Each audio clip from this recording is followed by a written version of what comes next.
Hello YouTube. So I recently picked up a E350 van. It's a 2004. When I went to pick it up, it wouldn't run. The guy said it stalled out while it was idling. So I got this van just to scrap it, basically. Take the catalytic converter and then take the rest of it for scrap steel. But it helps if I can get it driving so that I can move it around a little bit, things like that. Either way, the first thing we looked for, because I couldn't hear the fuel pump running, was the reset switch. You hear about it all the time. If these things get in a fender bender or accident or anything like that, there's a little switch that you can trip and have to reset.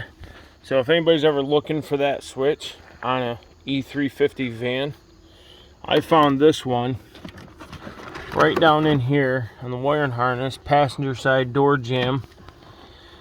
And if you look in there,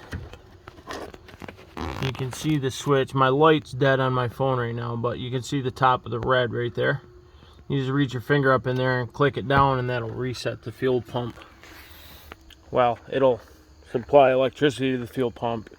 It still won't run if it's bad, but so I suspected that the fuel pump wasn't running on this van, and I just wanted to show you this little hack that I have for that.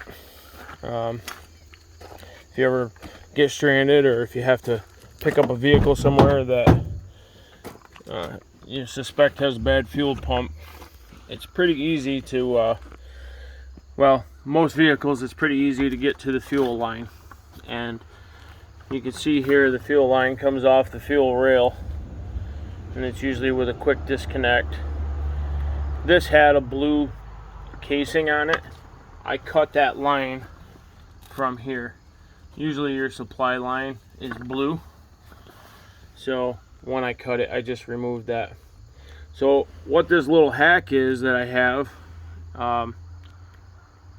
is a garden pump sprayer. Right here it is. These things are cheap everywhere, like $10. I just cut the line, makeshift connection right there, just to get it connected to the motor. Now I do want to say, anybody who's doing this, you're taking your own safety into your own hands. I'm not guaranteeing any safety or anything like that. You are going to pressurize this fuel line, so you should have the line clamped and things like that. I'm not assuming any responsibility for anything that happens here, but I do want to show you how this works. So this van has the fuel system is hooked up now, and the van does not run, but with that garden sprayer in line, put some gasoline in there, and I figured, I can't remember the PSI this motor runs at, so I just put about 30 pumps into this garden sprayer, and I lost count already, so I'm just going to guesstimate here.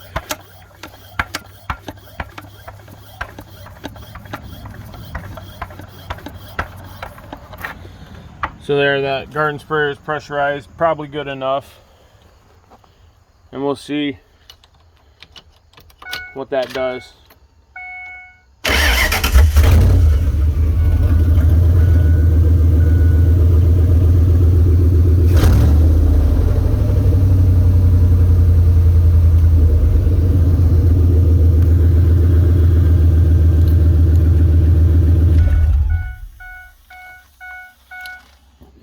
So as you can see, that vehicle was not running off the fuel pump and the gas tank just now.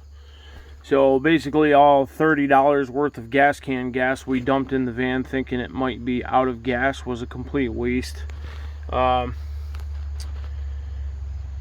Typically you could just see if you could hear the fuel pump running, but we were on the side of a busy highway where you couldn't hear anything, so you really couldn't tell.